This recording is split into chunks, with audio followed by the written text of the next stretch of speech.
من يهده الله فلا مضل له ومن يضلل فلا هادي له.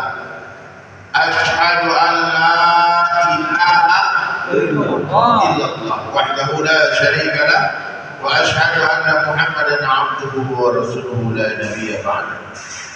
قال الله تعالى في القرآن الكريم: أعوذ بالله من الشيطان الرجيم. بسم الله الرحمن الرحيم. الذي خلق الموت والحياة ليبلوكم أيكم أحسن عملا. وقال النبي صلى الله عليه وسلم: الدين يسر، agama itu mudah. Kama qala Rasulullah sallallahu alaihi wasallam. Baik hadirin sekalian yang dirahmati Allah Subhanahu wa taala, kita bersyukur kepada Allah karena Allah Subhanahu wa taala masih hidupkan kita sampai hari ini. Ada orang yang kemarin masih tertawa, masih main bola, masih ke laut nangkap ikan, masih bersedekah dengan anak istrinya. Hari ini sudah dalam barzakh. Hari ini mereka sudah tidak ada di dunia. Bahkan ada orang yang tadi 1 jam yang lalu atau 1 menit yang lalu masih hidup, berdetak jantungnya, sekarang berhenti jantungnya. Dan kita yang hadir dulu di sini pun sebentar lagi pun akan melanjutkan perjalanan menuju kehidupan yang abadi di akhirat selama-lamanya. Sengaja Allah Ta'ala menciptakan kematian dan kehidupan. Alladzi khalaqal mauta wal hayata liyabluwakum ayyukum ahsanu amala, sebagai ujian. Dunia ini tempat ujian. Kekayaan bukanlah kemuliaan tapi ujian. Kemiskinan bukanlah kehinaan tapi ujian. Hari ini orang salah paham, apa yang dia pikir ujian itu cuma miskin aja. Kalau orang miskin susah nggak punya duit, orang lagi diuji sama Allah, ya kasihan. Kalau ada orang kaya, Allah sayang sama dia. Bukan itu, Pak. Tanda Allah sayang kepada seorang hamba itu bukan Allah beri kekuasaan, bukan diberikan harta kekayaan, bukan diberikan ketampanan, istri yang cantik, bukan itu.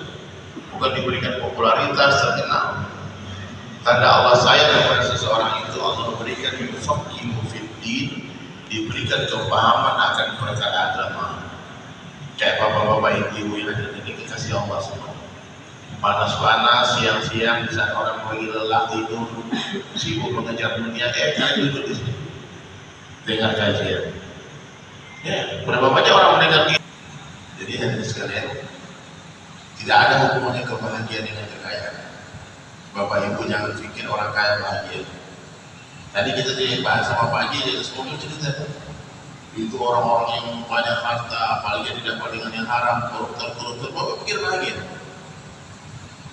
Dia beli mobil atas nama orang, dia beli rumah atas nama orang, duitnya miliaran di rekening orang. Dia cuma dapat dosa aja, Pak. Maka orang maling koruptor itu kalau matikan akalnya. Iya, mungkin bapak-bapak antar lagi jadi ceramah nih, balik-balik tidur kan? Udah makan belum? Belum. Siapa yang belum makan? Belum makan? Nah, makan dulu, Pak. Makanan sudah ada di sini. Iya. Saya mau tanya, Pak, ini saya mau kita pikir-pikir aja, kita mau ngobrol-ngobrol aja. Ini Allah ini kan adil. Sebagian orang dijadikan kaya, sebagian orang dijadikan miskin.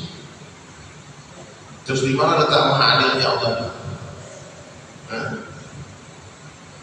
Ternyata ada, Pak. Kata Rasulullah, harta yang halal dihisab, yang haram diazab. Jadi yang punya harta banyak di dunia ini, Pak, nanti di akhirat agak terlambat masuk surga. Orang-orang miskin yang beriman yang gak punya duit, pas di akhirat nanti malaikat malu bertanya, Pak. Pas dihubungkan, malaikat tengoknya, diangkat alisnya, apa? Kita masuk surga. Gak ada yang mau ditanya, rumah gak ada, mobil gak ada, duit gak ada. Terus kata dia, mau tanya apa malaikat? Gak punya apa-apa. Kami yang punya mobil mewah. Itu mobil Alphard, dan saya nyebut mobil Alphard itu mewah. Ditanya mau Allah itu. Itu mobil Alphard Pak Haji itu. Dari mana duitnya itu? Dari ikan siapa itu? Oh, ikan orang Jepang, orang Cina, dari sana nih. Ya. Bisa ya, timbangan pedagang dicek. Jangan main, Pak. Nah, jadi semua yang kita nikmati di dunia ini akan mengurangi nikmat di akhirat. kenikmatan dunia ini akan mengurangi kenikmatan akhirat.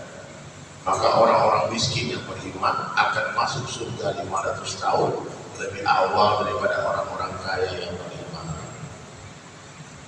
Ya, maka dakwah Rasulullah tidak pernah mau datang ke orang miskin beritahu, motivasi, kalian selamat, biar kaya. Nggak ada. Orang kaya didatangi Nabi itu sama. Kau gunakan harta untuk agama Allah, kau cari orang-orang miskin, kau masuk surga dengan harta. Ya, jadi orang kaya itu lebih susah daripada jadi orang miskin. Orang kaya wajib zakat nih, wajib. Orang miskin nggak wajib terima zakat. Orang kaya wajib haji kan? Orang miskin nggak wajib, apapun nggak ada.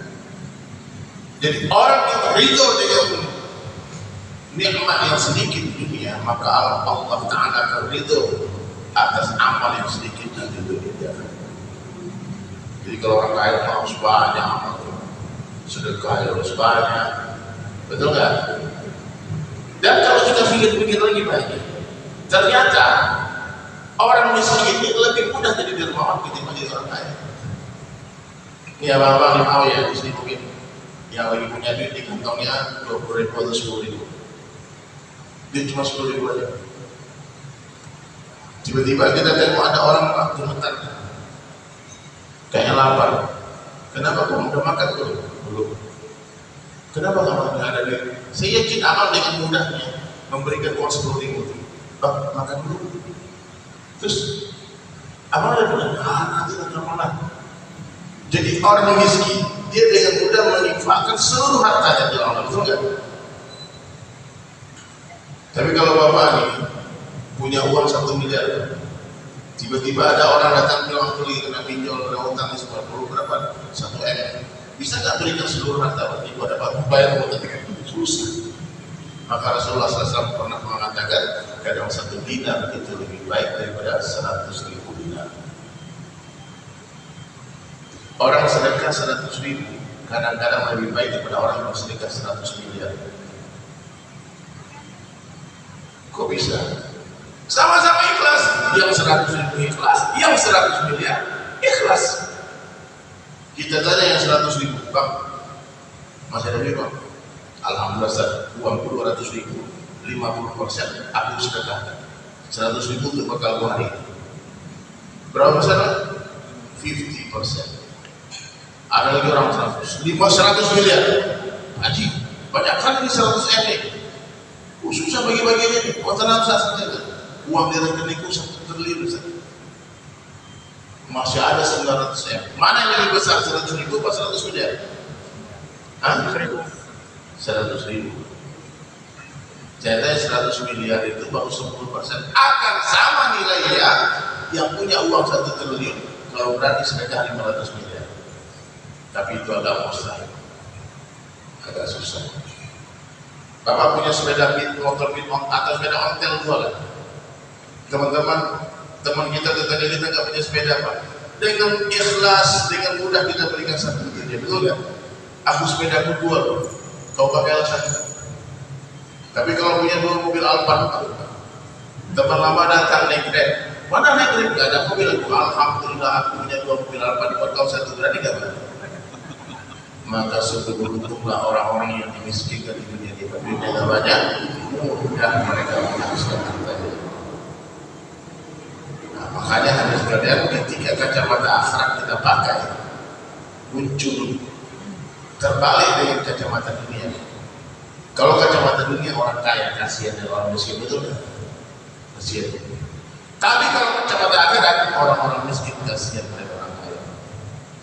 Sian. Kata Abu Darda radhiyallahu kepada istrinya, wahai istriku, kau lihat teman-teman kita yang kaya ini, kenapa mereka punya banyak makanan dan pernah mereka makan? Mereka cuma tengok-tengok aja, lihat-lihatnya makanannya. Mereka memiliki banyak pakaian yang tidak pernah mereka kenakan. Mereka memiliki banyak kendaraan yang tidak pernah mereka tumpangi, cuma mereka lihat-lihat saja.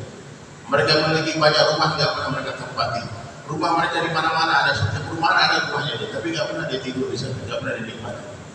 Sementara kita yang miskin bisa melihat harta mereka tanpa menggunakan. dalam hal ini kita sama dengan mereka, sama-sama hanya bisa melihat dan tidak menggunakan, tapi di akal kita